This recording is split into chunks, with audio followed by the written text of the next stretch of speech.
Not investments, but we're going to be talking about money once again. And very specifically, the kind of contract that professional wrestlers find themselves beholden to, especially since the 90s or maybe even 80s. And we're talking about independent contracts. Now, TKO and UFC have recently settled the Kung Lee lawsuit. This is something I've been particularly fascinated by. I don't think a lot of wrestling fans out there care much about it, but really they should. If you care about the business of pro wrestling, because it was brought forth against UFC 10 years ago, and it was alleging monopolistic practices that artificially kept fighter pay low. Around 15 to 16% of total revenue would go to the fighters, unlike other American sports, especially the NFL, where about 50% of revenue generated go to the athletes, the players. While also disallowing, this is back to UFC, disallowing the fighters from fighting or performing for other promotions. So you're an independent contractor, yet they dictate where you work and when you work and how much you get paid. It's also been alleged that WWE's record business these last couple of years, talent pay equates to around 10% or even less, I've seen estimates of total revenue generated. So it's, way less than UFC and a fifth of NFL or other major organised sports. Independent contractors do not benefit from health insurance plans or pensions or employment discrimination or unjust termination or employment insurance or paid holidays or maternity leave or workers' compensation. That being said, Shane Douglas's Extreme Rising, was it Steve O'Neill who funded that? Yes. If I got the name right, yes, Steve O'Neill funded that. Yeah, so originally when that was proposed, they were going to have 401ks, which is, I think, is a pension, what you call them, health insurance, health benefits, all that kind of thing, like they were actual contracted employees, and that faded away.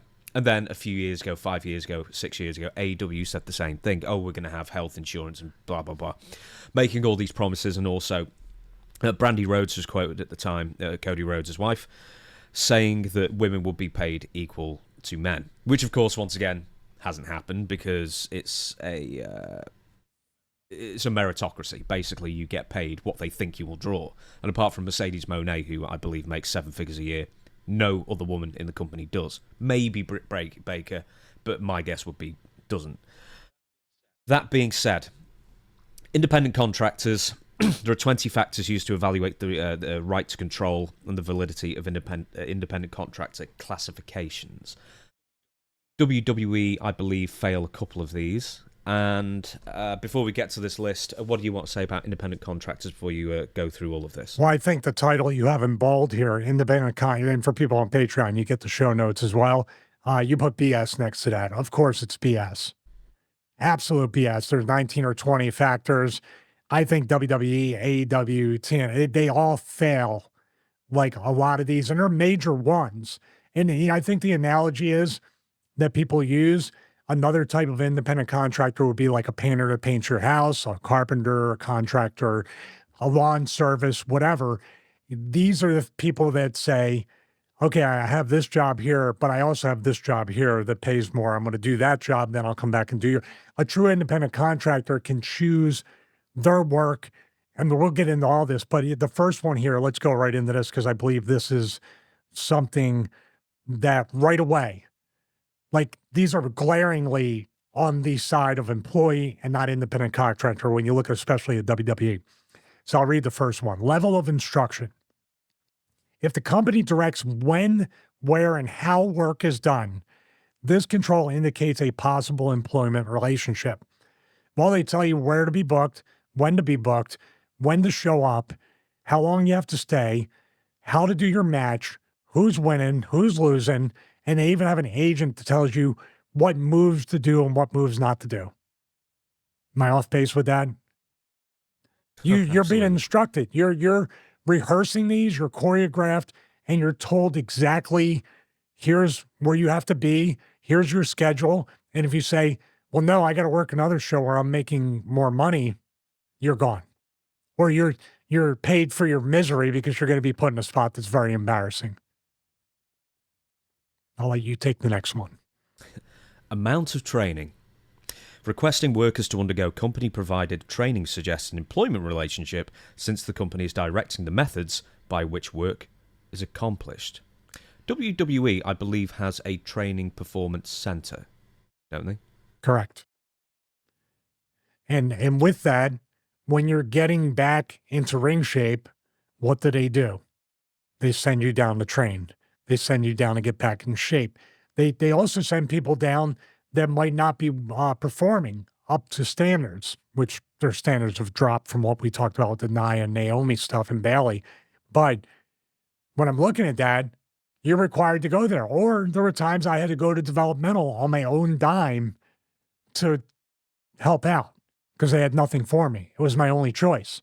So I think that is an employee company relationship, don't you? That's not an independent contractor. Much like with the Paul Heyman stuff, a lot of this stuff is not, quote, forced and is, quote, voluntary. But if you don't do it, you know what's going to happen. So, okay, I'll read this. Degree of business integration. Workers whose services are integrated into business operations or significantly affect business success are likely to be considered employees. I would say that's up for some interpretation, but for the most part, well, a Steve Austin, an Undertaker, a Rock, if you're a champion, if you're booked on a pay-per-view, if you're in a storyline, I would dare say that all that stuff really does factor into the company's success. Take out all the independent contractors any pro wrestling company has now and tell me if they will be as successful. There wouldn't be any wrestlers to wrestle on the show. There wouldn't be any commentators. The commentators are also the agents are in that. Well, they might be under benefits and all that stuff. I'm not sure. But that can also be who's the favorite, who's not the favorite. Are you under probation? That's another thing. You're under probation. And so basically you're different than if I got a regular 9-to-5 job. There's a 90-day probationary period usually before you get your benefits and all the other stuff. That could be classified as well. No one wants to hear me speak, unless it's saving your voice. It's up to you. Yeah, just save my voice. Okay, then. Extent of personal services. Companies that insist on a particular person performing the work assert a degree of control that suggests an employment relationship. In contrast, independent contractors typically are free to assign work to anyone. Well, if there was ever a point or a role determining independent contractor or employee, I think this is the number one thing right here. And pro wrestling goes along with level of instruction because you just can't go out there and do your best. You just can't go out there and say, this is the way. Now, I had a little cachet towards the end that I would lose matches, but I could determine how I did it. But then again, they tell you exactly when you're working. They can cancel your match. They can do whatever they want. So they're very much in control. But the extent of personal services, I mean, my God, right there, performing the work a certain degree, you can work for anybody. Like if, let's say, Karrion Kross, one of my favorite workers actually right now, who's not getting an opportunity. Say Karrion Kross says, I want to go back and work TNA. I'll work as Killer Kross there, but I want to work the pay-per-view. Now they have an open door thing right now, or a forbidden door that JBL is going and whatever. But if they say no, which they're going to say no, that asserts the control over where he can work. AEW does let a lot of wrestlers wrestle independents, but they ultimately have control of their bookings. So, they won't let, obviously, someone work for WWE, but they pulled Ricky Starks from GCW very recently. Oh, that's how they use their talent or lack of use, to be more accurate, is just crazy. You mentioned Sasha Banks not getting a return on that. Britt Baker not getting redid in the beginning, but now it's all, I don't even know. I don't even know what they're doing with that. And we got our AEW thing. Now AEW is pulling the WWE stuff too. Holding people like Ricky Starks and other people and not letting them go and then just taking away their value or... Yeah, but they're getting paid though. It's hard for me to be sympathetic to Ricky Starks at the moment when he gets to sit at home and get paid every day. I mean, it's not like it's not like they're suspending him without pay. I mean, is it devaluing him, though? Because he can still go and do interviews. He can still, if he's motivated enough, he can keep his value in other ways. Yeah, but that's up to interpretation by WWE or another promotion to say, I haven't been on TV in months. Uh, but Smart that's ass. the thing. That applies too for company to company, not just mainstream TV company to the independents. Your value when you're off TV is going to go down. And I said it before, you're going to be paid what they think you're worth. And it's hard to get that number up. You should get that number guaranteed on day one because if you're a 75, or I don't know what the base guarantees are, if you're a base guarantee wrestler, it's going to be hard to break out and go unless you're politically aligned. But if you're politically aligned before going in there, your political friends are going to get you the money. So it's chicken and the egg type of kind of thing. But don't go in for less than you want because it's going to be a fight of your life to get more money. Control of assistants. If a company hires, supervises, and pays a worker's assistants, this control indicates a possible employment relationship. If the worker retains control over hiring, supervising, and paying helpers, this arrangement suggests an independent contractor relationship. So obviously, you don't, if you're with WWE or AEW, you then don't pay somebody else out of your own pocket to help you. Well, I kind of interpreted this too, like, are the makeup people, are the gear people that are employed to some extent from WWE and they show up at every TV, are those considered to be assistants they're also independent contractors, but at least they can do gear for other people and they do things on their days off. That I would have to just say that, there's plenty of points that are pretty much black and white. This is more of a gray area that is really up for interpretation. I'll read the next one. I'll sacrifice my voice for you. Okay. Continuity of relationship. A continuous relationship between a company and a worker indicates a possible employment relationship. However, an independent contractor arrangement can involve an ongoing relationship for multiple sequential projects.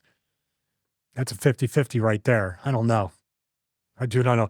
I'll read this one because this is another one. I think there's a slam dunk on the one side. Flexibility of schedule. People whose hours or days of work are dictated by a company are apt to qualify as its employees. Yep. We have a TV day. You have to be here at this time. You have to stay. This is where you have to be here. We have a production meeting or a talent meeting. You got to be here. Oh, well, boss, I have a show that's paying me in Japan way, way better. Nope, you got to be here. That right there. You can be fined if you're late. Yep, you can be fined if you're late. In other words, a painter's going to show up, say, I'll be there at 8. The job will take this long. This is how much you pay me, right? What you do in between, that all falls under the other rules too. But also as a painter, if you say, hey, listen, my truck broke down, I'll be there tomorrow. That person's not going to turn around and fine you for being late the next day. They might complain, but it's just the way it goes as an independent contractor. Next one is demands for full-time work. Full-time work gives a company control over most of a person's time, which supports a finding of an employment relationship. It's kind of weird now because WWE and even more AEW, we're only just using and TNA, we're using the major promotions here, are rather part-time, especially compared to what they used to be. So that is sliding slightly into the grey area, I guess.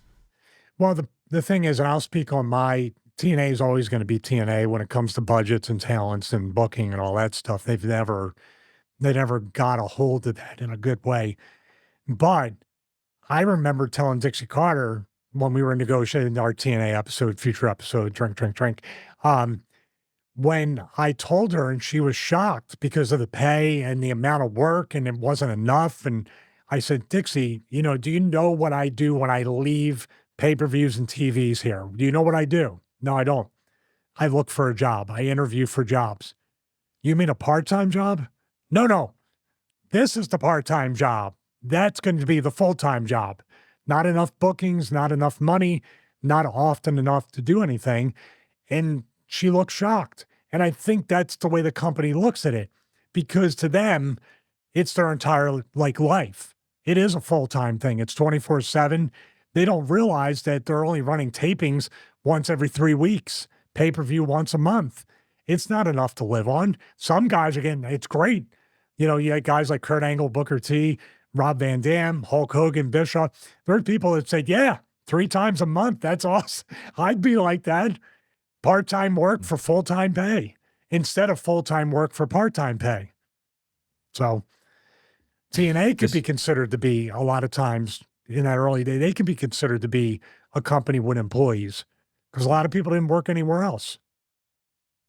Need for on-site services. You can see where this one's going. Requiring someone to work on company premises. Now, this is sort of interesting because, I mean, what sort of qualifies a company premises? Because it moves every week, or unless it's unless it's like in the old days with TNA or NXT where they do Full Sail and then they move to the other place and got the same crowd every single week. But I don't know if that ever so slightly slips into the grey area where you're moving every week and somehow that changes things. But anyway, let me read the full thing. Need for on-site services, requiring someone to work on company premises, particularly if the work can be performed elsewhere, indicates a possible employment relationship. Well, it can't be, unless you're filming like the Undertaker AJ Styles WrestleMania thing, which is an outlier. Yeah, you're required to show up and do the job. I mean, every job's like that, but they're requiring you have to go to this particular place to do this performance. That's a gray area, but most independent contractors have to show up to a construction site, a painting site, a carpenter site. So that could be either or. Now, NXT is interesting because they do pretty much work in the same building every week. So that's a little different. Sequence of work. If a company requires work to be performed in a specific order or sequence, this control suggests an employment relationship. Now, does this fall under grey area for you? Not really. I think this is an employee. I'm leaning towards the employee side of that because you obviously are told this is how we want the match to go, how it to start, the middle, and especially the end. You don't put the finish first. I mean, your common sense won't do it anyway, but an independent contractor, you should be free to formulate the match any way you want. You have an agent there to babysit you and tell you exactly what Vince or Hunter or anybody want. It's absolutely an employee thing. Even your times. Look at it this way. A painter says, I can do it this amount of time. They control the time of your match. They even change the time of your match during the match. So I would say they're not even saying, if I say I can do this match in 5 minutes efficiently, they say, well, we need 8. Doesn't that constitute control over how I do it? Mm-hmm. Next one. Now, this is interesting. This is actually in WWE and All Pro Wrestling's favor, I think. Requirements for reports. If a worker regularly must provide a written or oral report on the status of a project, this arrangement indicates a possible employment relationship. That can be, I mean, I've never given a written report, but I've reported back to Johnny about house shows with Batista and other people I worked, or how was the match with Randy. I've been debriefed after a match. How did it go? How was he? So that's technically a report. Now, the agents, the producers, give out reports on house shows, TVs, pay-per-views. They got to turn those in. So, but they're under, I think, an employee umbrella with that. But I don't think the wrestlers, if you just pull me aside and say, tell me what you think about the talent, tell me what you think about the match, does that constitute a report? Maybe it constitutes an opinion, they could argue. Not that I'm being a lawyer for any of the big wrestling companies, but that could be soliciting an opinion. That is probably that would probably benefit a company like WWE the most. But you're on shaky ground with all the other stuff. There's a lot of slam dunks that you have employees. Next one, method of payment. Hourly, weekly, or monthly pay schedules are characteristic of employment relationships, unless the payments simply are a convenient way of distributing a lump sum fee. Payment on commission or project completion is more characteristic of independent contractor relationships. Downside guarantee, get paid every 2 weeks, get your, back in the day, your pay-per-view checks every 90 days. There was a schedule of payments. Downside, you're guaranteed a certain amount of money. Do you want to take a weekly? Do you want to be on pay sheets? But the pays will always come on the same day a week, one every week, every 2 weeks, whatever it is. Next one, payment of business or travel expenses. Oh, good Lord. Independent contractors typically bear the cost of travel or business expenses, and most contractors set their fees high enough to cover these costs. Direct reimbursement of travel or other business costs by a company suggests an employment relationship. Well, you certainly pay for your own flights and hotels. Well, not the flights, but they would make sure that the drives would be just under that 275 or then it was 300-mile mark. So you would have to pay for rental car, gas, food, gym, all the tools, your gear most times if you're not figured into one of the cool kids club type stuff. You pay for everything. You pay for everything. The flight is just based upon the distance or even to get you to the loop and then get you home. This is where wrestling kind of talks about both sides of its face, if you know what I mean. Like they look at these that are like, you're an independent contractor, look at the freedom you have and everything. Well, what about the other 12 criteria? Oh no, put those in the closet with the hole in the wall and the spray painted heart. We don't want those here. What about those international tours? Do you pay for the flights there? No. That's different. But did you see? Here's the trick. Here's the mind F of wrestling. On the international tours, you do get flights. Sometimes you get, charters until the boys ruin it as they always do. You get taken care of. You're treated like a professional athlete. You have hotels. They bus you to the show. They do what legitimate sports do. And then it's like, wow, that was such a great tour. It was so comfortable. Now I got to go back and fly on Spirit or Southwest or whatever it is and then, get my own way around. But in a way, that quiets the inmates in the asylum. The prisoners aren't going to riot because, wow, we were treated well. It was good. We had good catering and the shows drew money and we got good checks off the shows. That keeps us quiet until maybe the next international tour when we're about to say, my God, this sucks. They know what they're doing, dude. They know what they're doing with that. It's funny, treated like a professional athlete. Well, professional athletes are employees. So I'm just throwing that out there. And they have a union and they have pensions and they have all sorts of other stuff. Yeah. Yeah, and they get 50% of total revenue, well, in theory anyway. Right, let's move on. Provisions of tools and materials. Workers who perform most of their work using company-provided equipment, tools, and materials are more likely to be considered employees. Work largely done using independently obtained supplies or tools supports an independent contractor find it. Now, this could be sort of a grey area because, your tools to a point are your ring gear as well. But the tools are also the wrestling ring and the ropes and the turnbuckle and the lights and this is a 50-50 one, up to interpretation where both sides can give their case. Now they do tell you, here's the other thing. We talked about my Guitar Hero tights with the Borg logo and everything. What if somebody said, don't wear that, you need to wear this? Or somebody said, here's the outfit, the shirt and the tie, the white shirt, black tie, and the black pants. Those tools and materials were told I needed to wear those.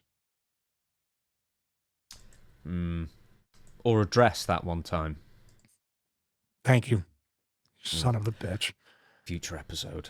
way into the future. Like John Teeter 2036 future. Right, so you're really not that keen on talking about it. You've suggested that, Unforgiven 2004. I did because my business sense tells me to do it. Reviews. Yeah, right. Let's be honest. I think as well. Next one, investments in facilities. Or you're facilities. not doing it to be a friend. That's for damn sure. If there's money, if there's money to be made, you never know. Next one, investment in facilities. Independent contractors typically invest in and maintain their own work facilities. In contrast, most employees rely on their employer to provide work facilities. Locker rooms, arenas, backstage area. Then the ring, I would say, don't they constitute the facilities, I guess? Next one, realization of profit or loss. Workers who receive predetermined earnings and have little chance to realize significant profit or loss through their work generally are employees. Now, this is interesting because if you're on a guaranteed contract, that is the minimum you'll make. But there is a chance to make significantly more than your downside. Yeah, but here's where I interpret this. we realized the loss. So the wrestlers don't realize the profits, as you said. It's about 10% of what TKO and Endeavor are making. But when the XFL failed, I remember we were all saying our pay was down. We we we took on part of that loss by WWF at the time. The World Bodybuilding Federation, hasn't Bret Hart talked about he invested all that money in WBF, and we were the ones like suffering and starving during that time for Mhm. that. It's always going to roll downhill. It's kind of like what I talked about with the tour bus and the first class seats. Company's going to get that money back. They're not giving you anything.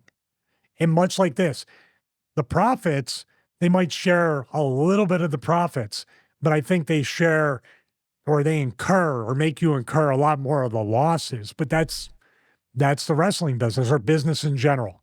What do they do when, all right, what does a company do when they want their stock prices to go up, the shareholders be happy? They downsize, they lay people off, they claim a loss, and they end up profiting more on the other side of it by letting people go. Mhm. You know, wrestling always sounds like the music industry where you first get in, sign your first contract, and then they make it seem like you're a millionaire, and then they encourage you to, take some money to film a video, spend all the time you want in the recording studio. And then it's only down the line you realize that every single minute you spent in the recording studio or whatever else you spent all gets taken off at the end of it. And I they don't think make it even clear. I think even the cars and the houses a lot of times are in the record label's name and they're just kind of renting it to you. Next one, work for multiple companies. People who simultaneously provide services for several unrelated companies are likely to qualify as independent contractors. Now, this more with AEW than WWE, but WWE a few times in the last year, like Shayna Baszler to Bloodsport or William Regal's son to All Japan, I think, or Noah, but I think it was All Japan. They are very, very selectively letting their independent contractors work non-WWE events. Back when you were in the WWF, you could still actually take your own bookings. Am I right in saying? On No, it your all off days. depended. It all depended. The reason why sometimes I would work indies or developmental is because they would tell me straight to my face, we don't care if you get hurt. You don't matter. So do whatever you're going to do. But there was a lot of pushback on, I don't care. That doesn't bother me anymore. But the pushback you would get is if you wanted to do some acting or you had an opportunity to be on something that was outside the radar. As a matter of fact, that was the Sasha Banks thing about the Mandalorian, I think. She did that with her agent behind the company's back because they wouldn't allow her to do an outside project like that. So doesn't that constitute an employee relationship if they won't allow you? It's not even wrestling. It's just, I want to go do this. Then there's the people, what if you're not using me at all? The Ricky Starks thing, let's go back to that. Getting paid or not. If Ricky Starks said, these are the prime years of my career, I want to go make some money, I want to make a difference and cement my legacy. So I'm signing autographs 20 years from now, I'm making money. And they say no. But you're an independent contractor, you're not on TV, they're benching you for months. So Tony Khan is putting himself in a pigeonhole position too of saying, are these employees? Even when they promised health benefits, equal pay, all that stuff, all you said it in the notes, all it really came down to is, well, if you get hurt in our ring, we'll pay for it. Like WWE. That's not health insurance. That's not checkups or life scans or cancer tests or anything.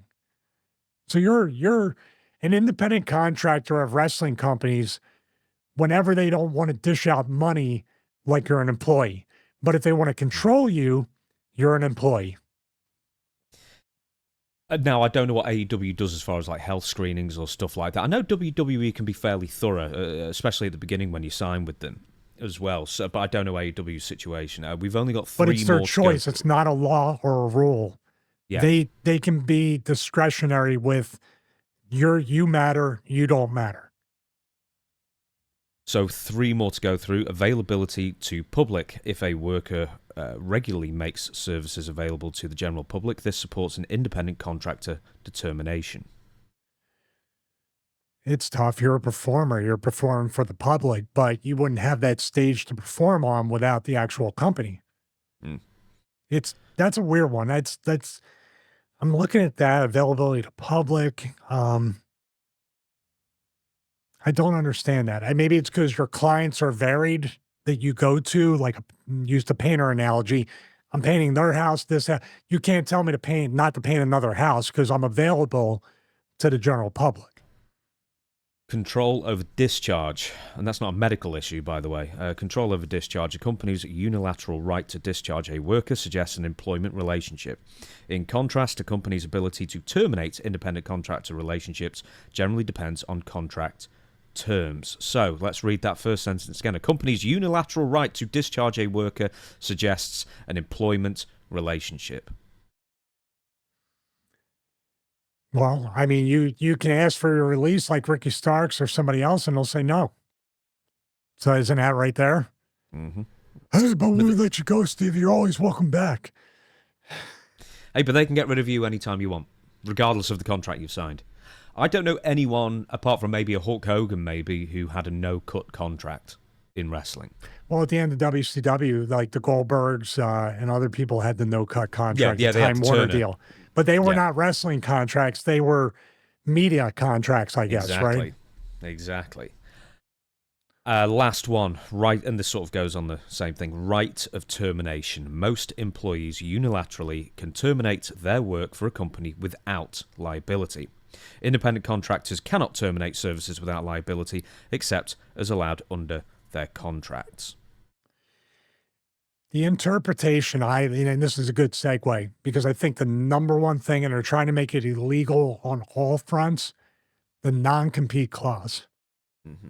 That no compete clause, because what they're saying is you're terminated, but you can't go anywhere else. And if you want to get paid for 90 days, you can't go anywhere else. And if you go anywhere before the 90 days, or if you don't want the money, we're just going to hold you out to the rest of your contract. I've seen that happen.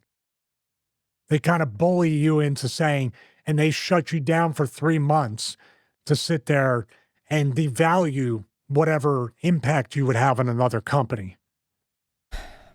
So that's all 20. I mean, I think major pro wrestling companies would fail on 15 of them quite easily. Minimum. Nearly all of them are a grey area. Is it a 50-50 thing? Do you have to have, say it's 20, do you have to have 11 factors that lean one way to the other? Or is there a number, like you said, 15? Does it have to be a percentage or a number that qualifies that you are violating this by calling it an independent contractor relationship? It's really an employee one. No, I think in theory, if you fail one of these in a court of law, then you should be, the contract is invalid, or it should be an employee, So you have to adhere to the all 20 points to make somebody classified an independent contractor. If one of those are violated, the entire thing is thrown out and they're an employee. That's how I read it, yes. If you're going to be an independent contractor, then, you have to adhere to all the points. And if you don't, then you're not an independent contractor, in theory.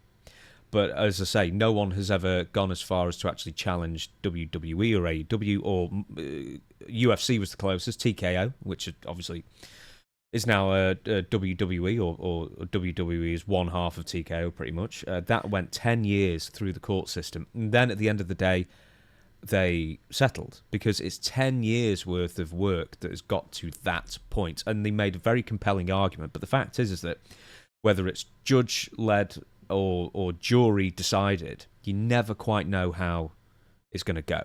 So UFC could have lost, I think, was it like over $3 billion, or somewhere between $2 and $3.5 billion if they were found guilty. And then if they were found guilty of violating, or basically being a monopolistic company and artificially sort of lowering people's salaries and fees for fighting, then guess what? You take it up to the next chain of command. You take it up in the court system. You appeal, and guess what? If you lose that appeal, UFC and TKO have got a lot of money to just appeal again, and you can drag it out for 20 years before any fighter sees any money at all. So that's why ultimately they settled, and that's why if someone tries this with WWE, they'll settle as well. Well, the thing with WWE, and much like they've been around longer than UFC, TKO, and all that stuff, it would go retroactively the benefits, the whatever they had to pay out, doesn't it, isn't that retroactive as part of the lawsuit? Depends on the terms. Depends on the terms of the win. I guess it depends what they're trying to sue for. This is the only time when the true independent contractor nature of pro wrestlers comes out, because the one or two people that are getting taken care of are going to stooge it off before it gets any kind of legs, or somebody's going to settle and the whole thing's going to be squashed. Like the lead person will settle for some money or maybe even a job, because if they're enough of a mark, they want that call coming in and go back to the company for one more run to go out on their term. Famous last words all across the board. Kind of like, yeah, I can afford a $4,000 a month payment for 30 years. I'm going to be wrestling for 30 years. And your back gives out. Should we end on... I think that's pretty comprehensive, that. But I don't know of any well-known podcast or show or anything like that that's actually gone through all 20 points and analysed all 20 of them. So once again, Stevie Richards, you've done a service to the wrestling fan and the sports fan. Yeah, I'm sure I didn't endear myself to wrestling promotions all around the world. But Yeah. it's we. We both have heat now. Stop it. We're the ones that have heat. This was you. We're a team. I know, but I did want one more run, though. Even though I've never had a run. Just one more run, baby. You see, you got the bug. You got the bug already. That's what I'll call it. It's like a virus. So, Yeah. all right, let's end with this then. Before we get to the pitches and the Patreon, which thank you to the Patreon supporters. Oh, no. We've got Perry Saturn next. Oh, we do. Okay, let me Yes. say that. Let me say this to close this segment off. We choose to be in this business. Nobody's holding a gun to our head. Nobody's making us do any of this. Now, on a lot of different elements and times and everything, is it fair? No. But anybody working a 9-to-5 job, anybody alive, life is not going to be fair. We chose to do this. Thank God, in my situation, all the things I'm documenting and continue to document about the struggles, the pitfalls, the things I might have got to take advantage of, not made the money or anything like that. Right now, post wrestling, since it's all up to me, is amazing. I've said it a few times already on the show. It's amazing because it is up to me, and that work ethic and those pitfalls and the difficulties that happened throughout the entire 30 plus years in wrestling led me to this point. And it's easier now. If the guys can survive wrestling and navigate it and try to save and invest and at least come out somewhat healthier than they think they would have, or had some level of health and fitness and be able to move around and be mobile, and you can continue to make money, the lesson you learn from the business will carry to other elements in your life, career, business, whatever you choose to do.